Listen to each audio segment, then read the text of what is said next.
Hello, everyone. My name is Bailey, and I work at the King County Library System. We are so excited to be here tonight for Zentangle One Stroke at a Time with our presenter, Tomomi Galeano. We are recording this program tonight, and it will be posted and available to you on the Newcastle Arts Council YouTube page. I will pass it over to Ed.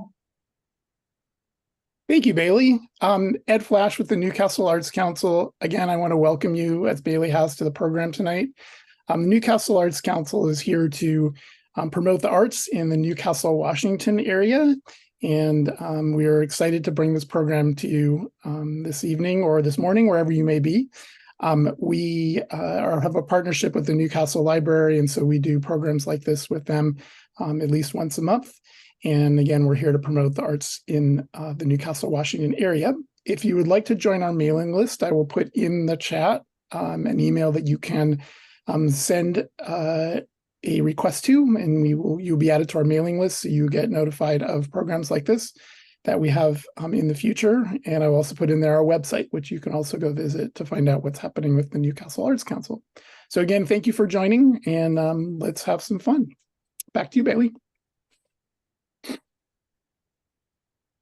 All right, wonderful. As I mentioned earlier, we are so excited to welcome Tomomi Galeano. She is a Certified Zentangle Teacher, or CZT, currently living in Tokyo. She started her CZT career in 2017 in Washington State, teaching at a variety of locations like libraries, community colleges, the YMCA, and private classes from her studio.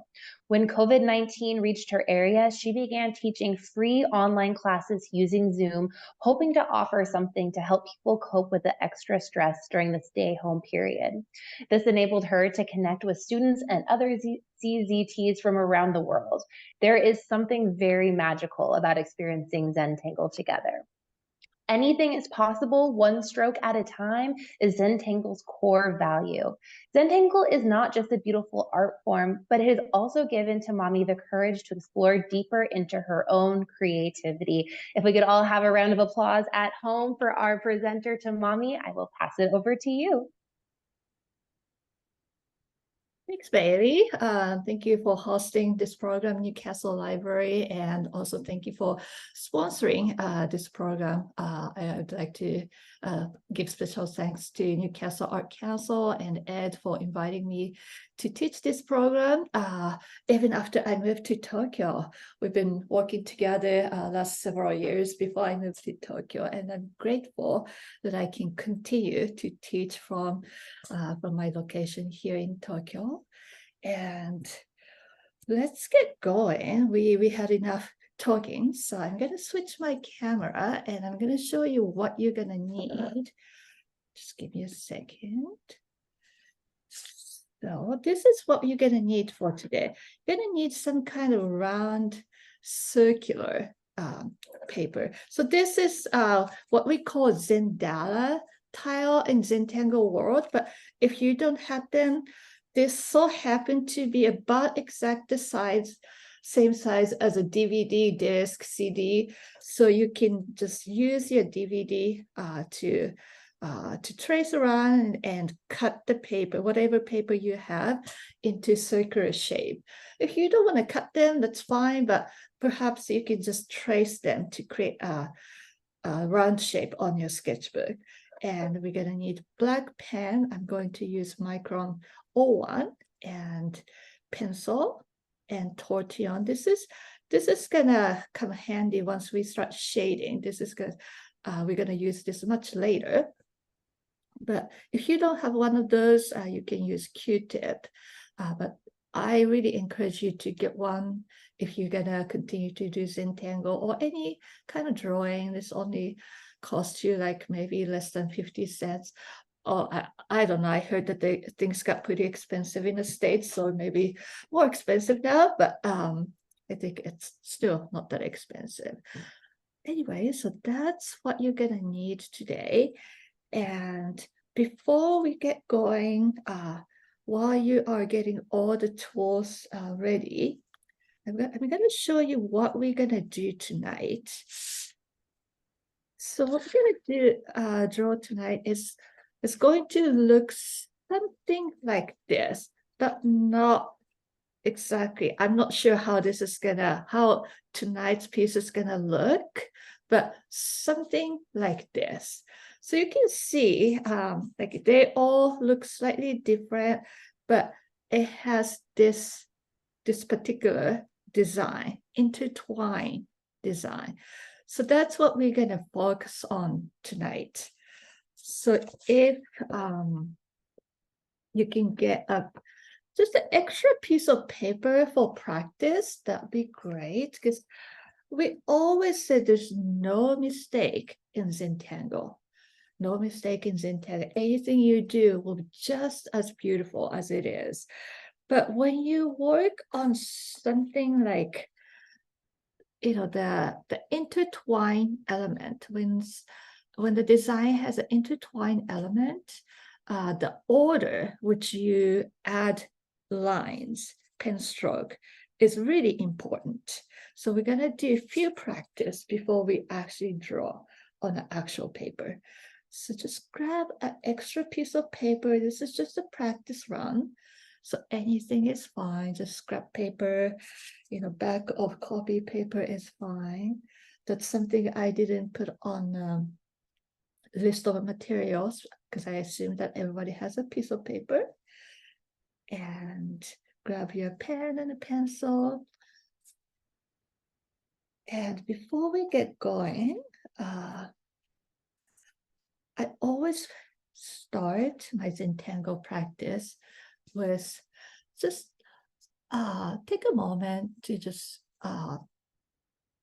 settle our mind first. I always say begin with gratitude and end with gratitude. So we're just gonna take maybe a minute or two together to get our mind ready for this practice. We got all the tools ready. Now we're gonna get our mind ready for what we're gonna do today. So if you could, you can close your eyes. Your camera's off, so nobody's looking at you. So just close your eyes and just take deep breaths in and out. And just check your posture.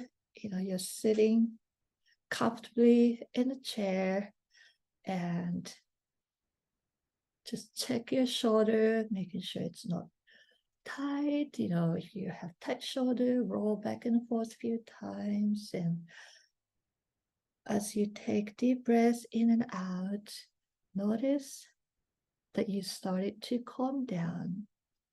I know it is evening for most of you, and you had a long day, and perhaps something exciting happens, something not so exciting happen. But just for this moment, for this 90 minutes, try to focus on what's in front of you. Just bring your attention to your breath. Just try to intentionally let go of what had happened already. And try to let go of expectations. What's going to happen? We don't know, so let go. And let's just take a few more deep breaths. I'd like to think this moment together that we can create something beautiful, and we can share this with each other. Thank you for being here. And with one more deep breath in and deep breath out. And let's start. So the pattern that we're going to do today. So in Zentangle, we call it, when I say tangle, that means pattern.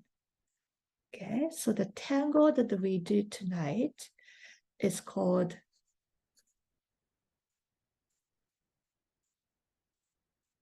Wayall. and each tangle has names.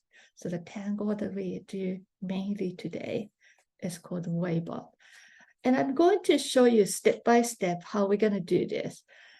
And we're going to do this a few times. So if this is your first time you do Wayall, I encourage you to just watch me do first. Okay? We're going to do it again. So you don't have to try do it with me. Just watch me first. So I just placed some a circle. This is about size of a quarter, but it really doesn't matter because this is a practice run. And with my pen, okay, you're just watching, okay? I'm gonna add rice grain shape here and here. Just imagine it's a clock. It's 12, 6, 3, and 9 o'clock. I added rice grain shape. And then I'm gonna add more of these in between, like this, okay? You're just watching, okay? And I'm gonna connect this and this, and skip this one, and connect this, and skip this, and connect this, and connect like this, okay?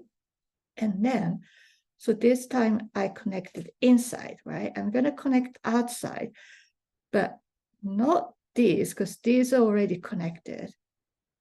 I'm gonna connect these ones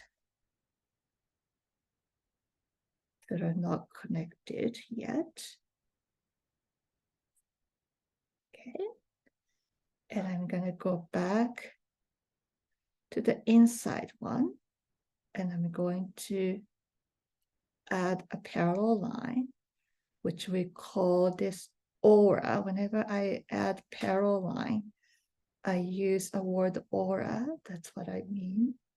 So I aura this, and I go back outside, and I'm auraing,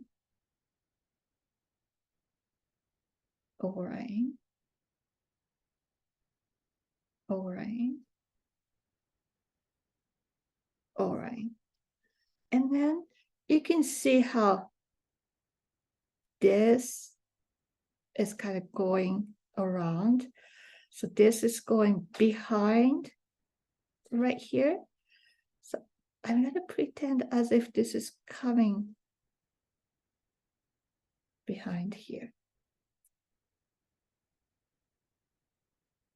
And these lines don't have to connect exactly.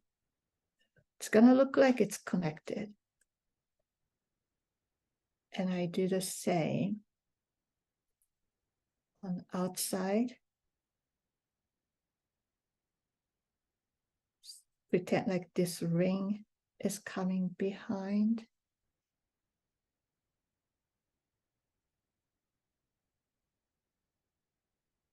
You see how this creates this intertwined, almost like chain link like shape. So this is the basic idea of Wayall. Let's do this together. And next time, when we do it together, we're gonna make this into different shape, the pointy shape like this. But the idea is still the same. So let's do this together this time. So grab a piece of paper. We're going to start with pencil. Draw a circle. Sorry, my circle's a little shaky. I hurt my shoulder, so it's a little hard for me to draw. Anyways, and I switch to pen. We're not going to use eraser. Add a rice grain shape. 12 o'clock and 6 o'clock.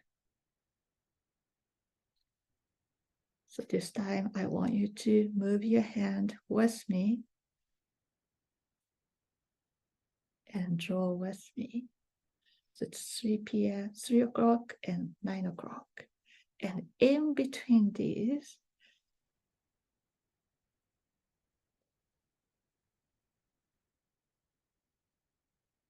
I'm gonna add another set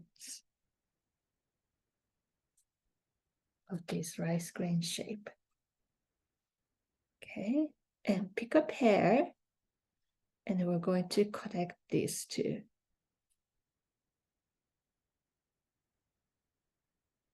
And then you skip the next pair.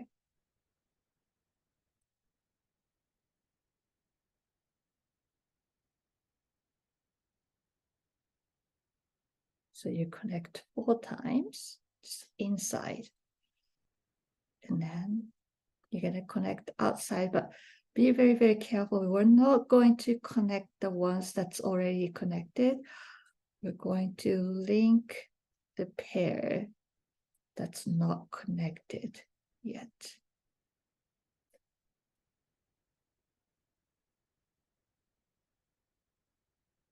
Like this. Okay. And going back to inside, we're going to aura, aura, aura, aura. Okay. And the next time, when we do outside ones, instead of auraing like I did, we're going to make this into this cute little shape.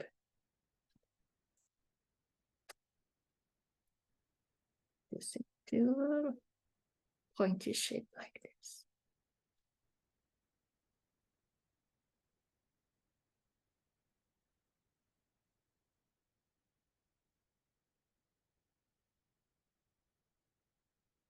With that, and going back inside,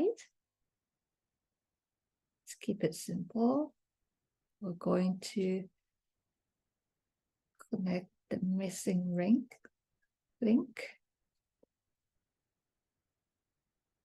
See, none of the lines are crossing each other. This creates the look that the rings are intertwined. Now going back to outside, let's focus on this ring and this line that's going here, gonna connect like that. And this one, gonna make this pointy. So this one's gonna be just a simple line.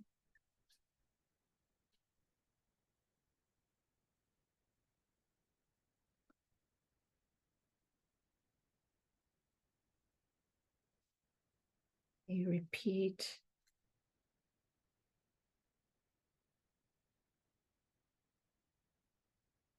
Four times. And you have this beautiful shape. And you may feel like, oh gosh, mine doesn't look like what I see on the camera. That is fine. That is fine. Because I didn't give you like all the details on how wide the line should be and the size and everything. So yours will look very different from mine at this point. Okay. And we're going to practice one more time. But this time, I'm going to be a little more specific. So I'm adding more information each time. Okay. This time, I wanted you to just draw. Now, at least you've done once. So now you know the order. So I'm going to go a little faster. So you know the drill. So once you know the drill, I'm going to start giving you the tricks. So when you add this rice grain shape in between, what you want to avoid is, okay, I just told you last time, add another one in between these two, right? So you may be adding like this. That's something you want to avoid. What I mean by that is imagine, just like a clock, if you have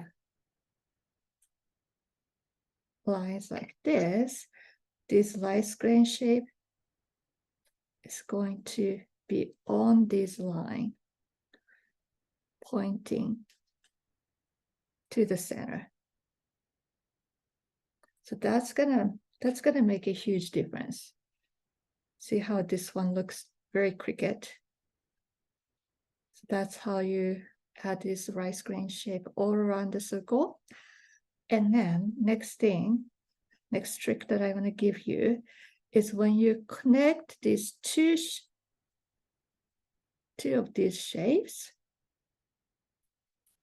try to use this curve. Try to use this curve. You see how this almost looks like one continual line instead of connect like this. See how this is like bending in an awkward angle. So use this curve of outside of this grain shape and connect. And make sure you skip the next one and connect. Connect. And then you go outside. And you're going to connect the ones that's not connected yet. Same thing using the curvature.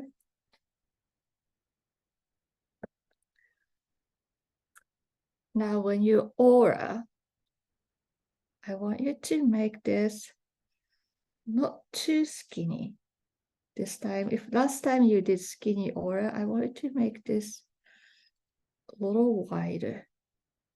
You have a lot of space to make this wide.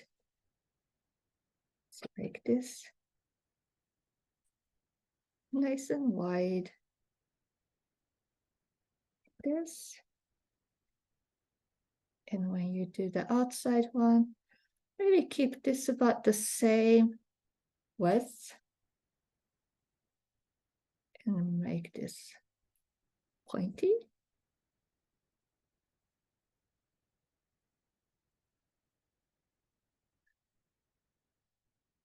Repeat this 4 times.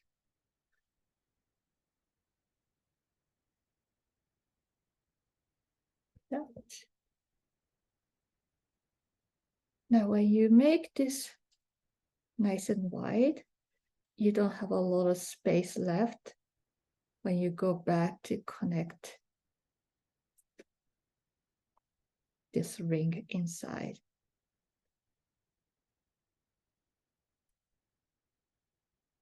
And then when you go back outside too, you don't have much space in between.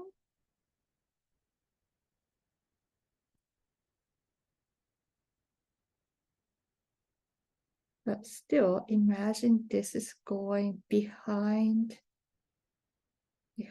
these pieces that you draw already.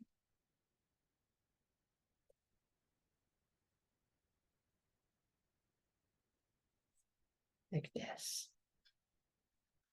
Are you good? You feel comfortable with that? We're going to... Mine is kind of different. Yours is kind of different. It looks different, but that's fine. Everybody's should look different. Nobody's one should look the same.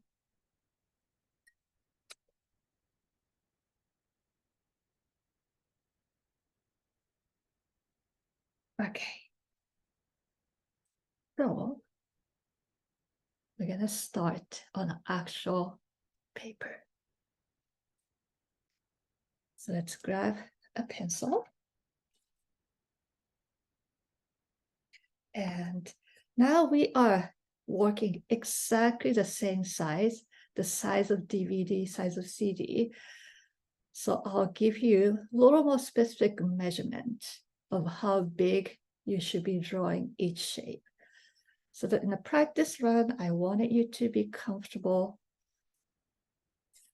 drawing wave up. But this time I'm going to be a little even more specific. So with pencil, I want you to bisect this into half. And this pencil line should be really nice and gentle. And it's something you're not going to need at the end. And when you draw a straight line, you may feel comfortable drawing straight down top to bottom, or maybe this direction you feel comfortable. I, for some reason, tend to feel comfortable going diagonal. But whatever you do, just split this into half. But you see how faint my line is? You can barely see it. That's the kind of line I want you to draw, okay? Very faint line. But I'm gonna make mine a little stronger so that you can actually see on the camera.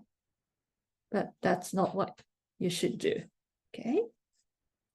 And you're gonna bisect again,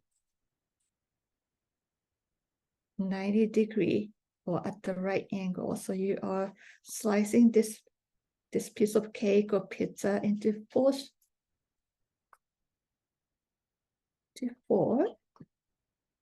And they may not be exactly the same slice. It's okay.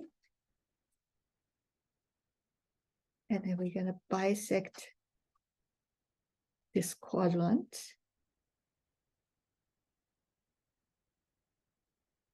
And again, your pencil line should be much, much softer than mine.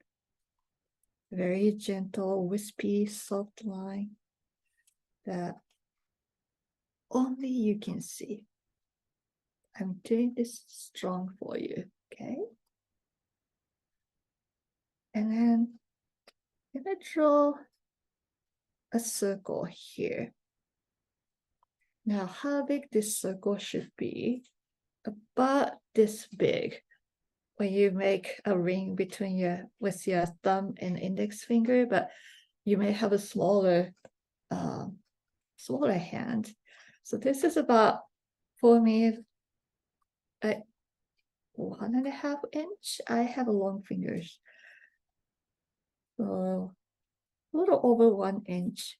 So somewhere between 1 inch and 1.5 inch in diameter. That's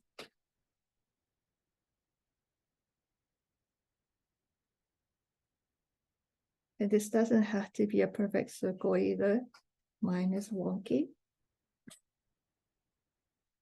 Just like that. These are all just the supporting lines to help you draw what we just practiced.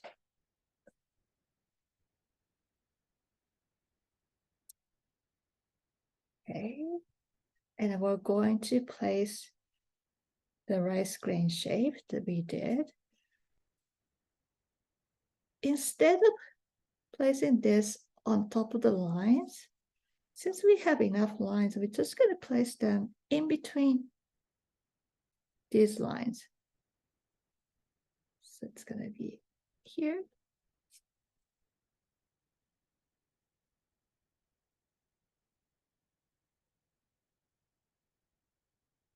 You can go around like I'm doing, or you can do how we practice, like 12, 6, 3, 9 o'clock. With this many supporting lines, it really doesn't matter.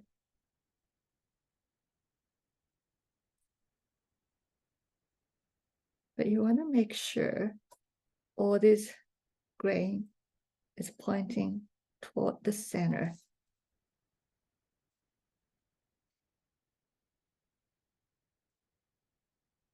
Like this. And then once you got this, we're going to connect a pair. And this is very important. Skip the next one. And connect. Skip the next one. Connect. Skip the next one. And connect. And then we're going to go outside. Now, this is again very, very important. So do not connect these two. That's already connected. If what you want to connect these two that are not connected inside yet. So this is the most important part. Make sure you pick the right pair.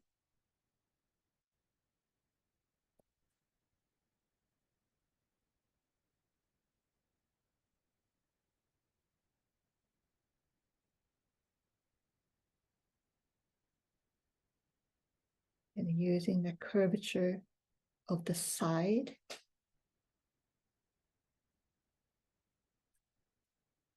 So you have this sort of funny shape. And going back inside. I want you to make this aura nice and wide. At least perhaps like a quarter of an inch wide. If you can make it even wider, that's fine too.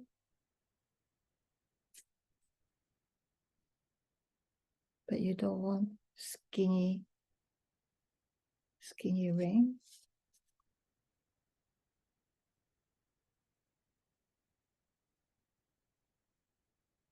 Make this nice and wide 4 times.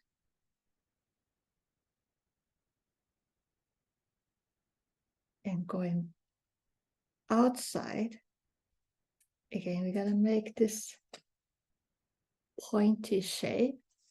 So when we do, this line's gonna come in handy.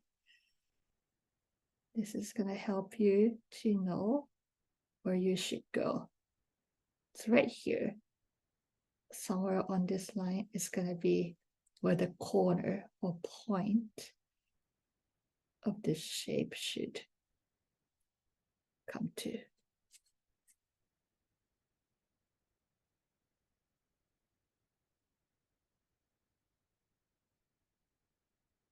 Now everybody draws differently. So this shape is going to look very, very different. Some of you have more kind of rounded shape. Some people tend to draw this more fuller shape. Everybody's hand moves differently. So you got that? Now, going back to inside, gonna do something just slightly different, just a slightly different. So instead of connecting this ring, I'm gonna do this. So imagine this line is gonna go behind and connect, come out. This is same as a practice, right? But when I go back to this one, I'm gonna make this a little pointy.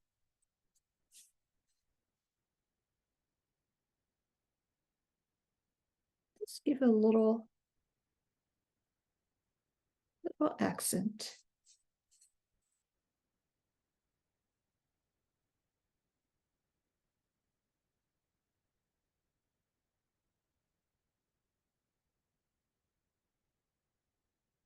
Now, if you feel like you don't have enough space to give this little pointy accent, you can just connect them with straight line. That is no problem. And going back to outside, focusing on this ring, focusing on this line, Gonna pretend like this is going behind and all the way around.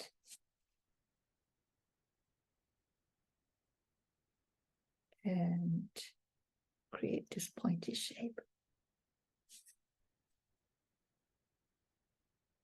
And pretend like this is going behind.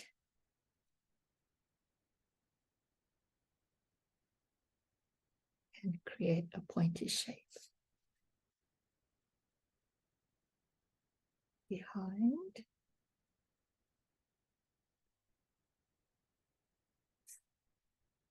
This line is going to go behind this. And this line is going to go. These lines are going to behind these lines, creating intertwined design.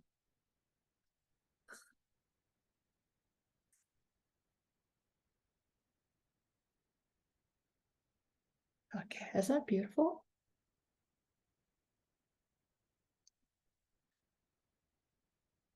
Okay. Now I'm sure that if this is your first time drawing Wayall, I am so sure that you are very impressed with yourself. Now we're going to aura inside these rings. Remember aura, when I said aura in Zentangle, it simply means you are adding parallel line. So here have line like this. When I say aura, you're adding parallel line like this. So going to aura inside this entire shape. So what's going to look like is, let's start from this pointy side. This aura is going to be very, very close. See, it's very, very close to the original line and goes behind here.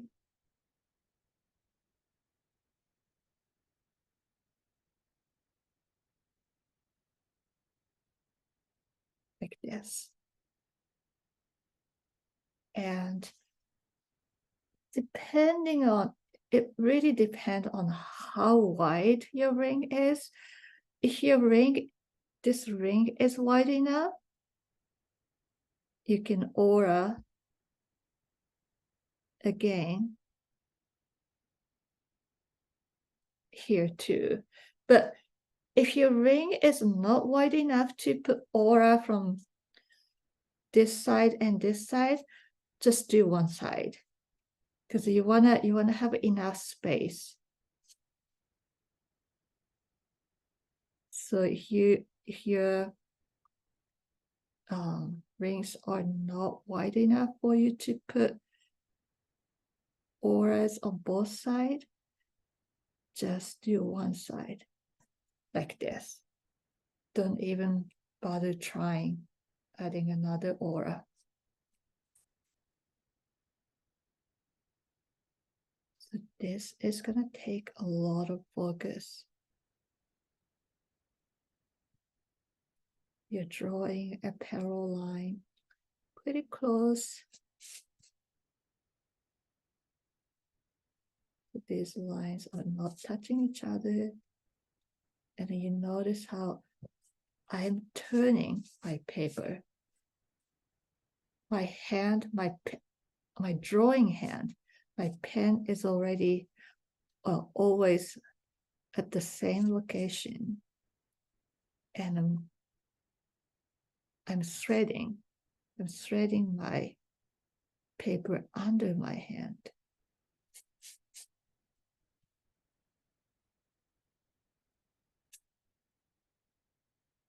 That way, I'm drawing my lines in the very comfortable directions for my hand. And go nice and slow. Take your time. But don't hold your breath. when you're doing this kind of fine detail, we tend to hold our breath, which is not good, which is the opposite of relaxing. When you hold your breath, your body tense up. So make sure you're breathing in and out deeply. Remember the deep breathing we did at the beginning. Just intentionally take nice slow breath that will slow down your hand. And this is not competition. You're not going to get prize for finishing it first. So take your time.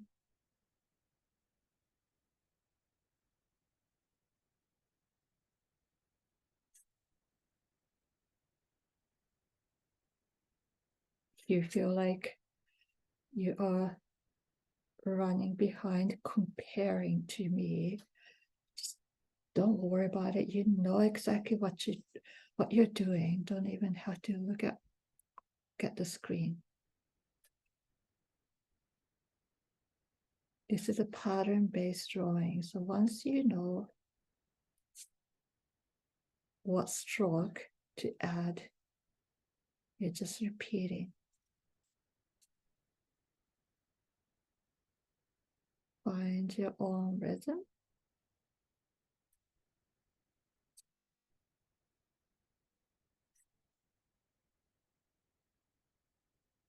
I know some people draw much faster than I do.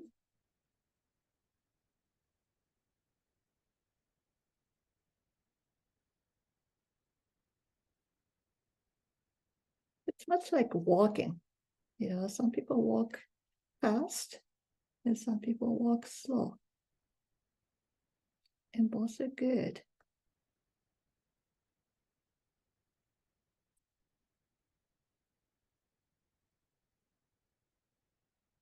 And especially when you are drawing on your own,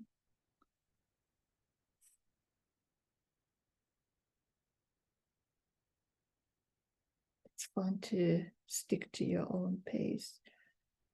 I mean, unfortunately, in the class, we have limited time and I have to move along, but you know exactly what to do.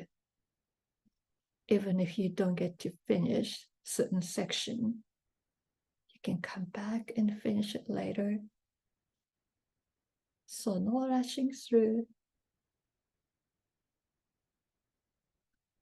Take your time and do all of your auras. Now I'll give you a minute or so to finish all these auras, and then we'll add more tangles.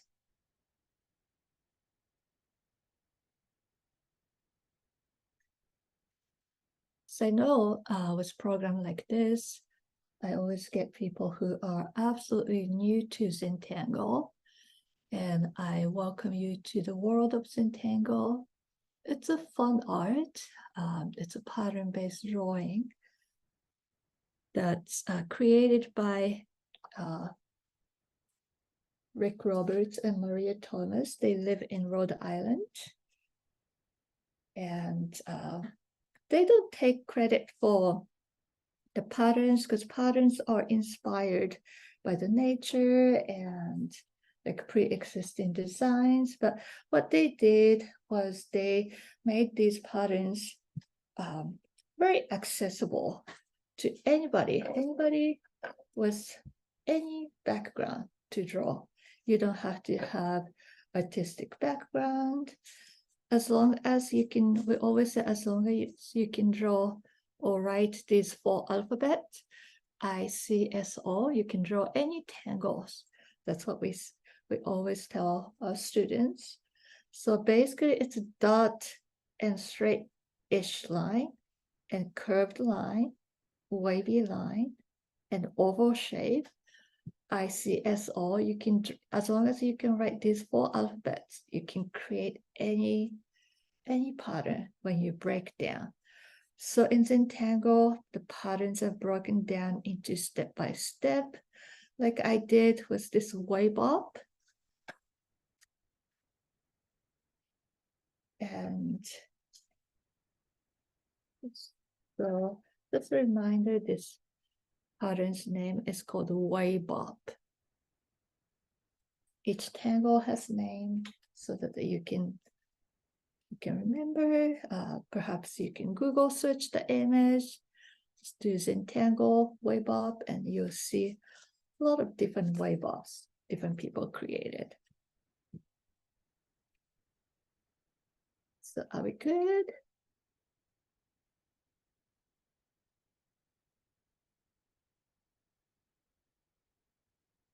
Now, let's move on to filling these in-between spaces. Now, at this point, if you feel like all these pencil lines, if you accidentally draw too strong and if that's bugging you, you can go ahead and take your eraser and erase them gently. But if you drew these pencil lines really gently and it doesn't bother you, just leave them there. It's gonna disappear as you draw more tangles. But since I did mine pretty strong for you, I'm gonna go ahead and erase.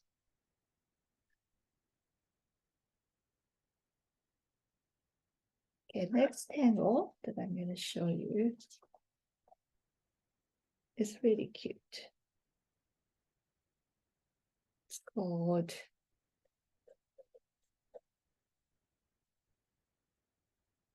pork root. Pork root looks like a berry. So you have a stem and a little cap and a round shape like this. Okay, you have a stem, cap, round shape. Now you can play with this. You can make the stem wider and the cap maybe straight. It's gonna look a little different. We can make this long stem, rounded cap with small head. Now they're all drawn in the same steps, right? Stem, cap, and a berry. So just play with it and find the shape that you like. Maybe you like a big berry. Maybe you like smaller one. So they're all called pork root. Now we're going to grow pork root in between here. So there's a V-shaped space right here.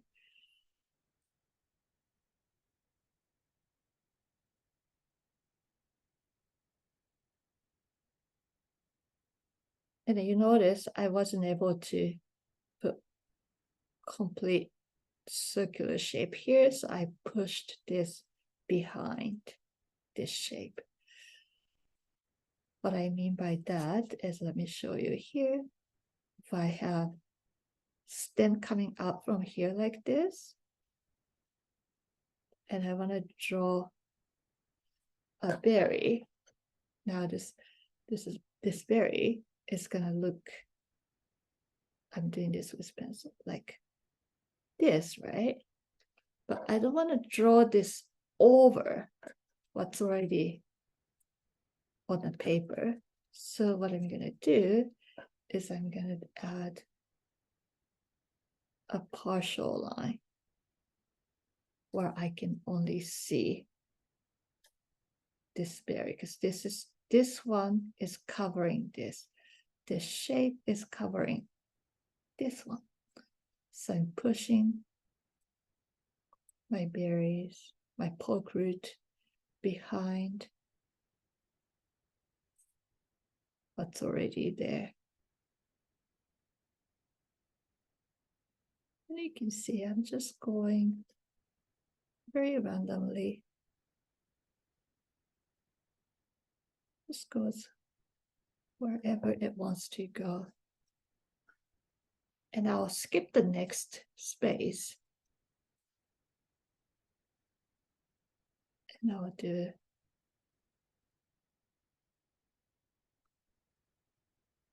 another poke root.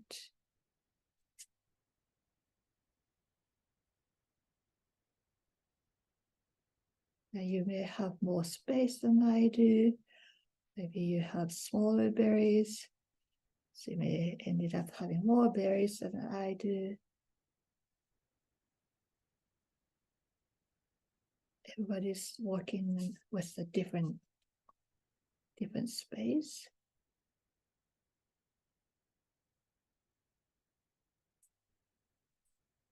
But fill every other space with poke root.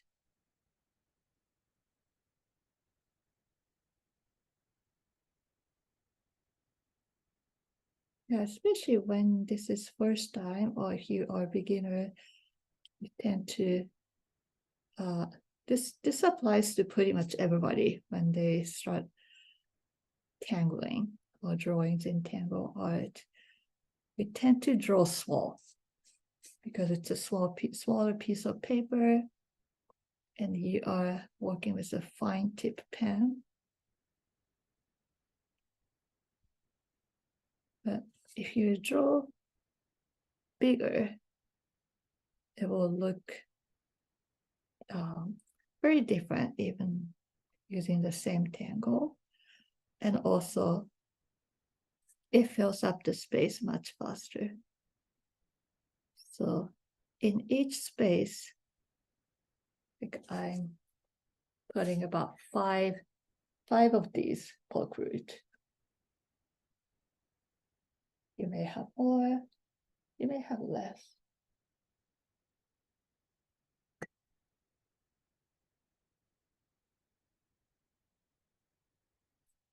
And then you have every other space left. In this space, we're going to add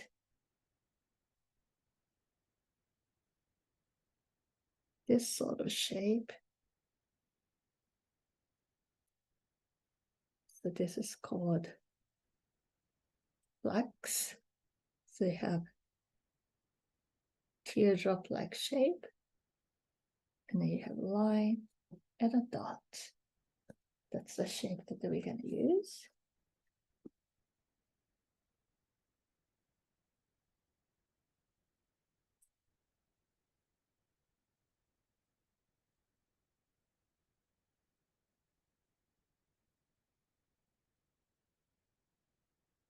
Now this one, you can grow them in any directions. They can be overlapping with each other. You can squeeze the smaller one. They don't have to be all in the same size.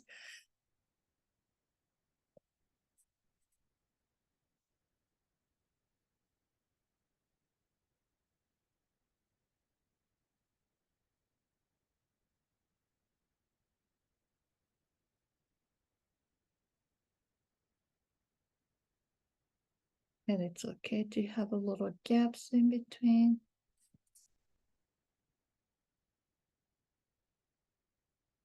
Try to fill as much space as you can.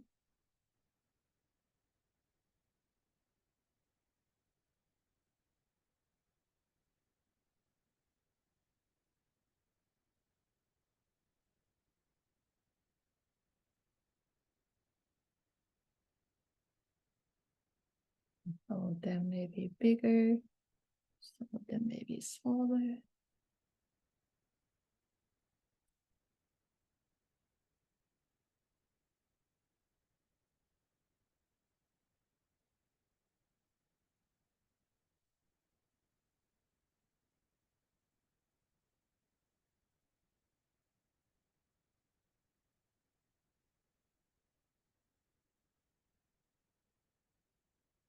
Now, this is a very, very organic shape, flax, and also pork root too.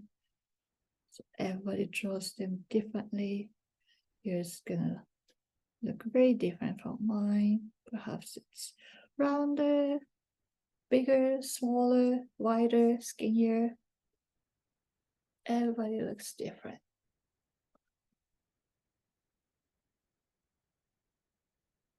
And once you get all the lines in, this is what we're gonna do. You see these in-between spaces? I want you to ink in. So I want you to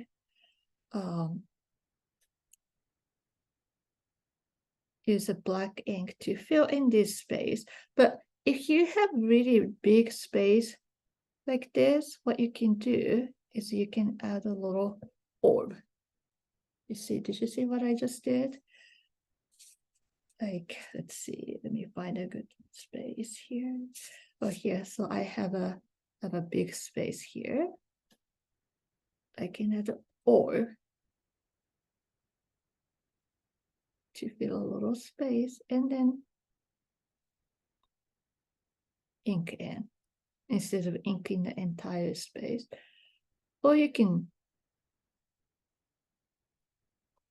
simply ink in like this. It's up to you. If you like more black, you can just ink in these little spaces, all of them. Or if you like it a little brighter or more white, you can add an orb and ink in. Like add an orb and ink in. And you can, if you're not sure, you can add an orb first. And if you decide that, oh, let's see here, I add an orb and I ink in around, and you decide, I don't like this, and I can just erase my orb.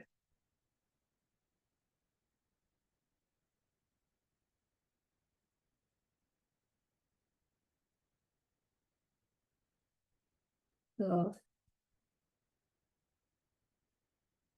try to take as much space as you can with tangles first, and then whatever is left, remaining space, I want you to ink in. And this probably will take a little bit of time.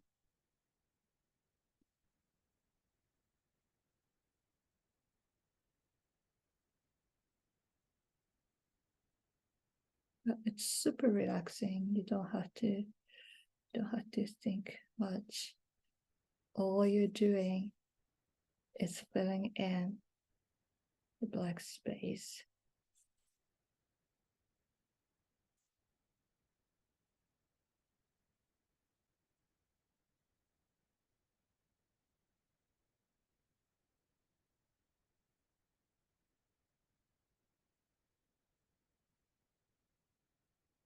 Now, when you have more black ink on the paper, your whole composition looks more dramatic. So by adding black ink, you're adding drama to your piece, your design.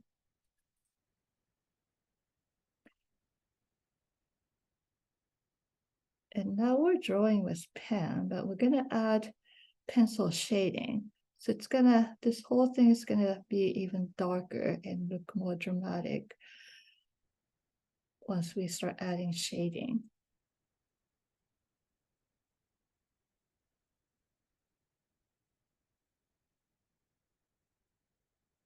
And depending on how much blank space that you have, you may or may not be able to finish all the inking in during the session, but you can save that for later. And perhaps your hand is getting a little tired and you feel like, oh, you need a break. or you need to get up and stretch, now is a good time to get up and stretch and take a break, because we've been drawing about an hour already. I don't know if you noticed, but you've been drawing about an hour already. Time disappears when you are really focusing on what's in front of you.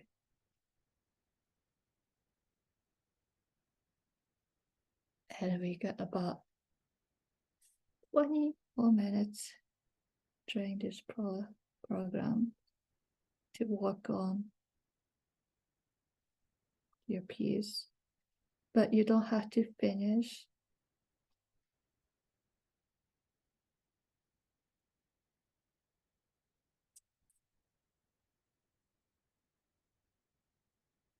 I'd rather you to just enjoy the process on your own comfortable pace than rushing to finish. You're just repeating the simple process.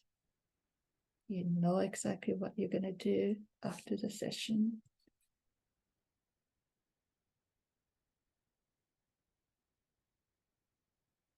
Perhaps you can save this for later.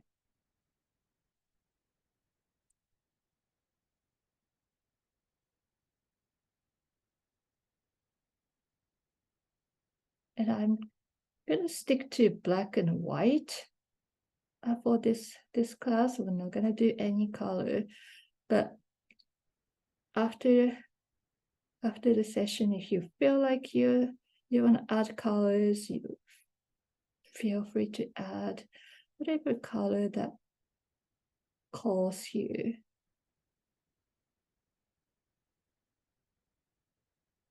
Perhaps you want to make this pork root like a delicious plump red berries, and this flax into more like a leaf by adding green.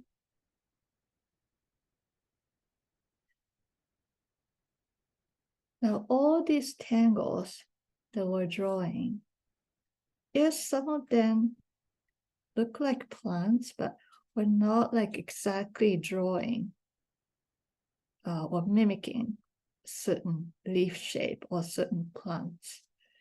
So there's no right or wrong. Whatever shape that you draw is your pork root. It's your flax. You make it into your own. All these are non-representational shapes.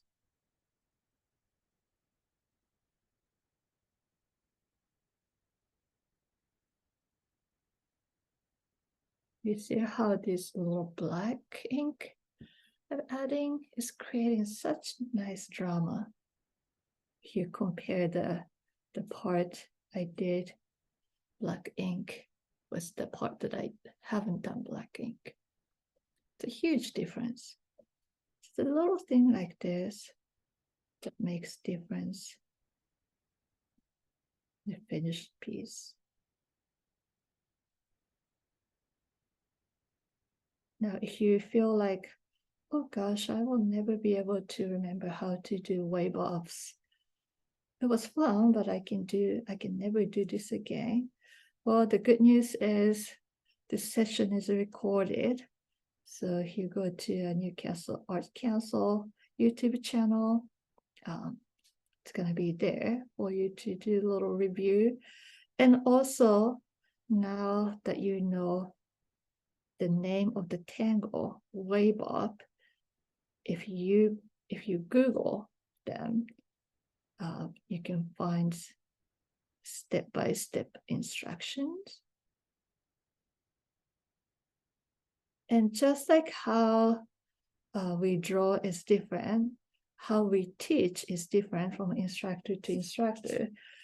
So if you feel like, oh gosh, I am so confused today, if you see somebody else's instruction, sometimes that just clicks, like, oh, that makes sense, right? So I'm not the only instructor that's teaching Zentangle.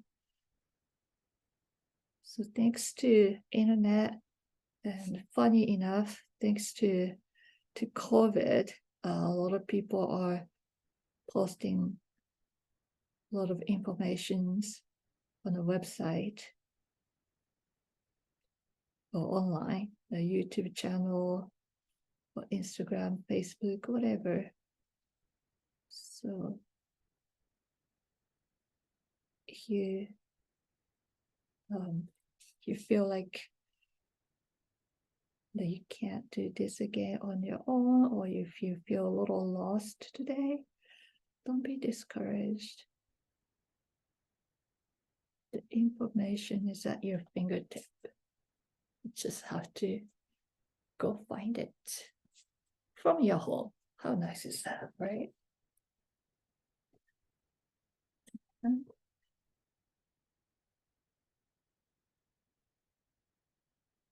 I am done with my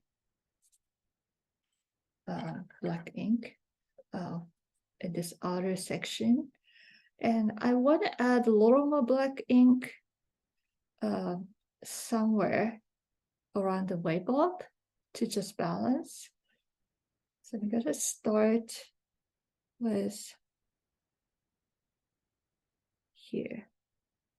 I'm just going to ink in this original rice grain shape. Now this is going to give me opportunity to sculpt this shape. If I didn't like the initial shape, I can just make a little adjustment here and there when I add black ink.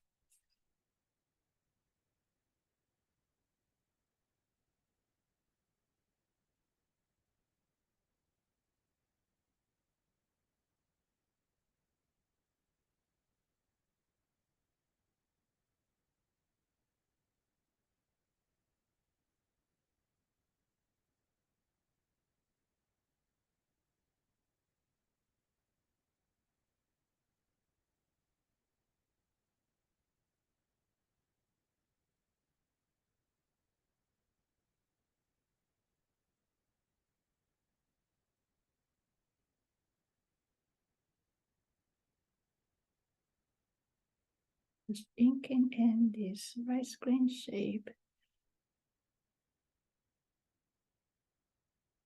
I'll show you one of the sample tile that I showed you at the beginning, like this one.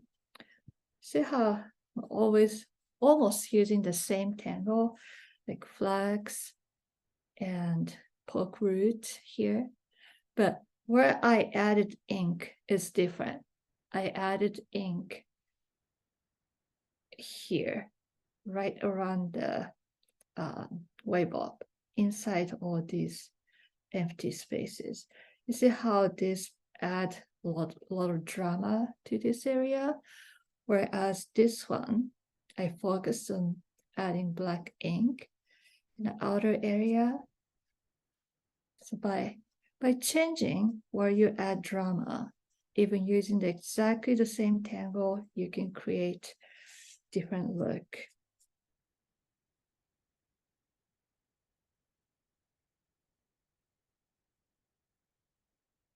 So if you feel like adding more black ink to a place that I'm not touching during this session, feel free to do. This is your piece. You make it into your own.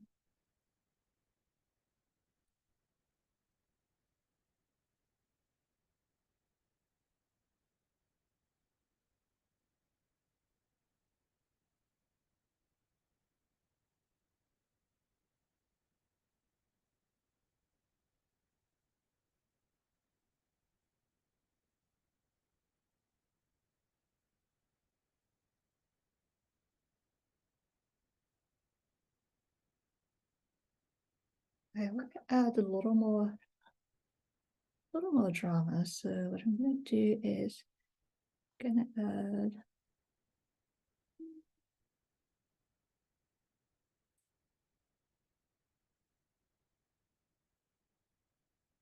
a little black diamond shape here. Now this is completely optional.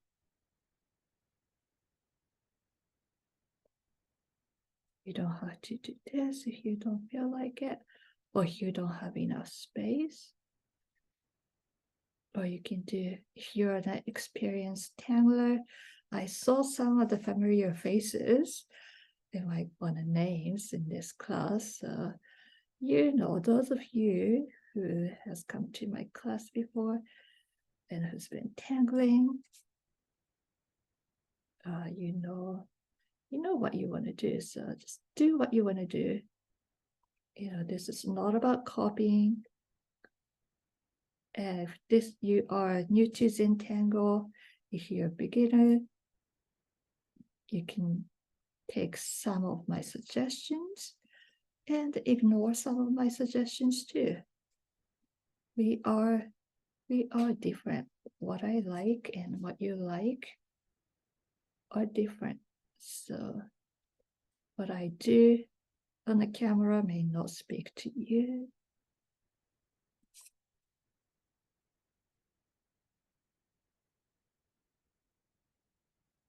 And do something else.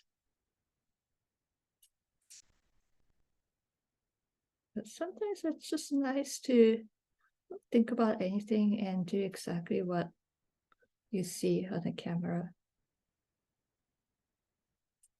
So you can do that too.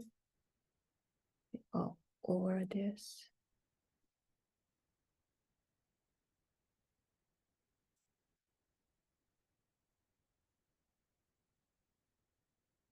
Now these things that I'm doing now, it's just icing on the cake.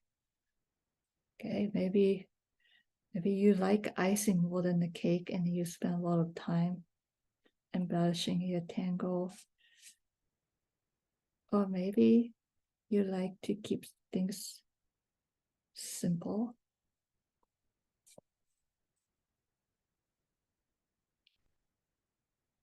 Up to you. And after I'm done with this diamond, we're gonna switch to pencil and we're gonna shade together. Now I didn't touch the middle section right here. I left it open.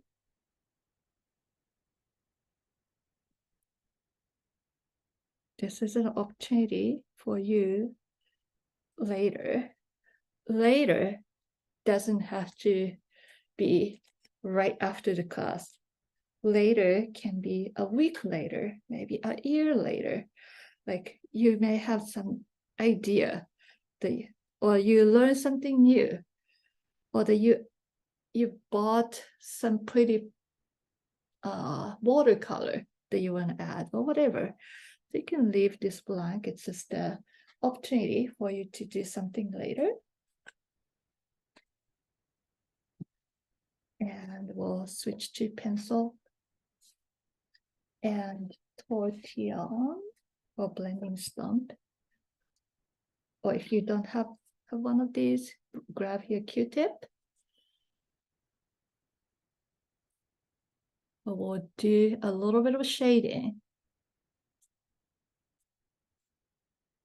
Okay, so let's put down your pen. Whatever you're doing, you're just repeating all the way around, right? So let's do the shading together. Put a cap on your pen, set it aside for later. We're gonna do shading. So Zentangle shading, we don't typically consider light source and direction of light and all that, but I always encourage people to shade whenever there's overlap, like this one is coming in front of here, right? that's an opportunity to shade, because that's going to create shadow. And just to keep it simple, I'll do on both sides of where things are going over and under. That's a good place to start. There's a lot of place all around. These rings are going over and under.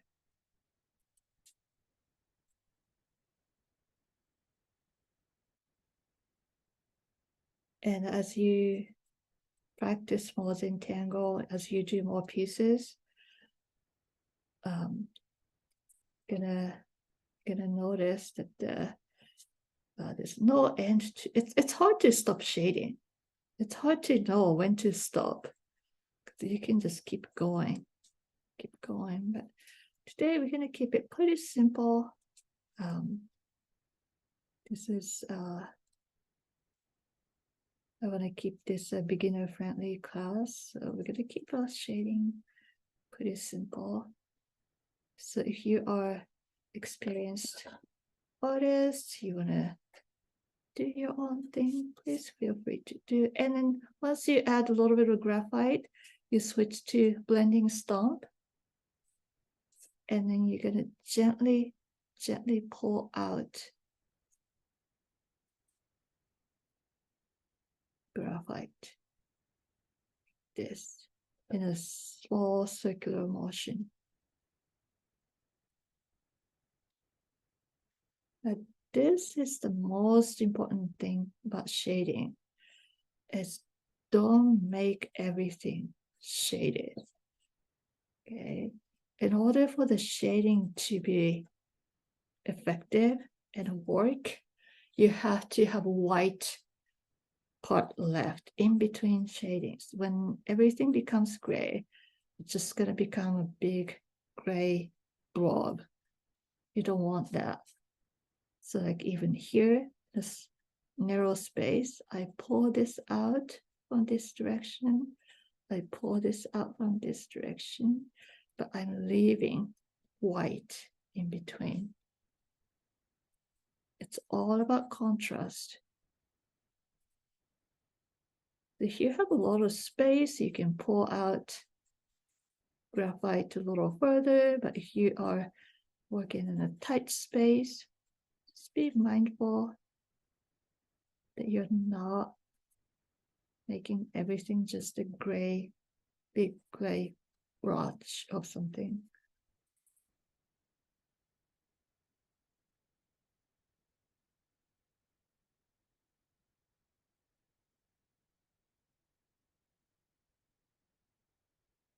Now when you do this shading, you see how this looks all of a sudden more dimensional.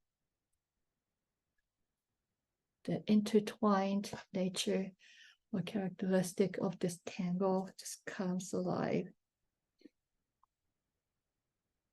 And then gonna shade outside of this wave of shape. So what I'm doing is bringing this entire tangle forward.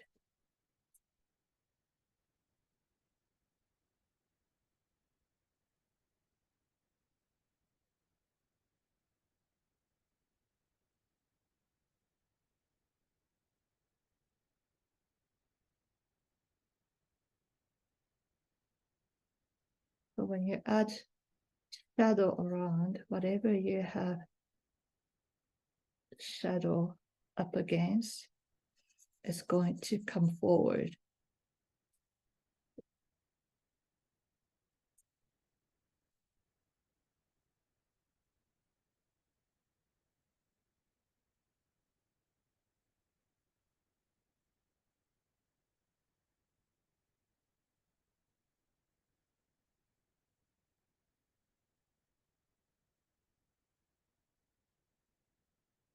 all this poke root and the flag's gonna go behind.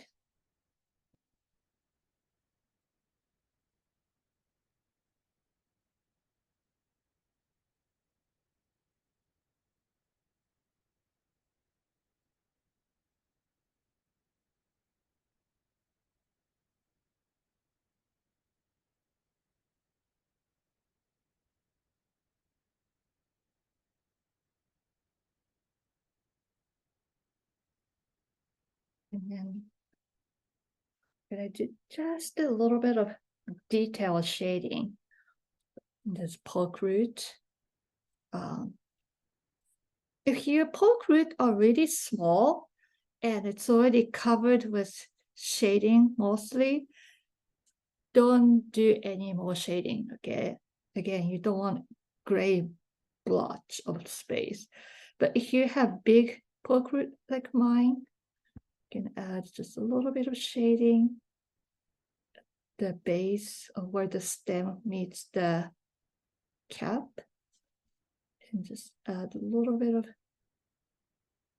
C-curved shading to bring the roundness to the shape. So it will be right here. Yeah, a little bit of C-curve like this. This is gonna make this shape look nice and plump.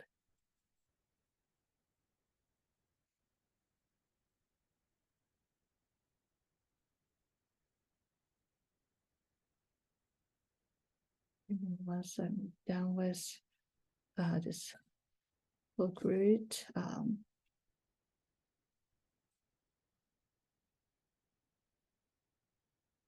show you how it looks.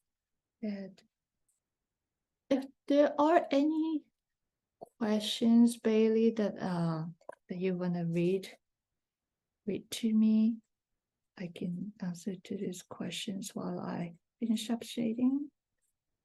Not that we can wait till we're all done.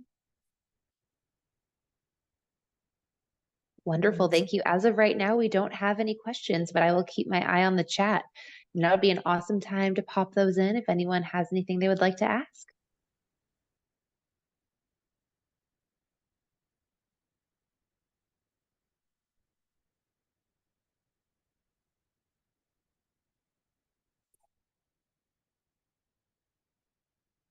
I'll do a little bit, just a little bit on flex. I'm just gonna add a little bit of shading along the center line. And just gently go over with my tortillon. So over this center line. Go over.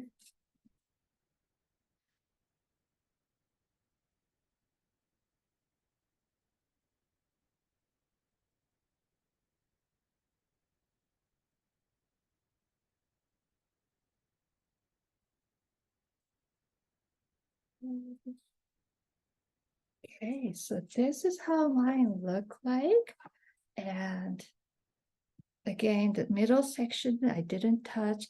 I think it's beautiful as it is, but you can, if you want to add more elements, like you can try different things. I can show you different ideas here on the camera. And then perhaps after this, it's going to be on recording. Yes, and we do have a question in the chat.